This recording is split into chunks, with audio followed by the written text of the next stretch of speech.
جی ناظرین، خبر شامل کرتے ہیں قصور سے، جہاں پر الہ آباد میں تبلیغی جماعت کا رکن بنو کا رہائشی تھا، الہ آباد کے نواحی روڈ پر ایکسیڈنٹ میں ہلاک ہو گیا۔ جی ہاں، پولیس نے موقع پر پہنچ کر ٹرالی قبضے میں لے لی۔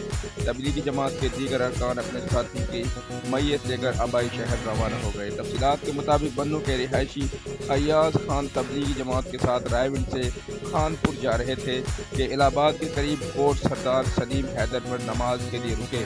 سڑک کراس کرتے ہوئے تیز رفتار ٹریکٹر ٹرالی نے بنو کے رہائشی تبلیغی جماعت کے کارکن ایاز خان کو کچل دیا، جس پر وہ موقع پر جاں بحق ہو گئے۔ دیگر تبلیغی ساتھی ہلاک ہونے والے کی میت کو لے کر آبائی علاقے کے لیے روانہ ہو گئے۔ مقامی پولیس نے جائے وقوع پر پہنچ کر ٹریکٹر ٹرالی قبضے میں لے کر کارروائی شروع کر دی۔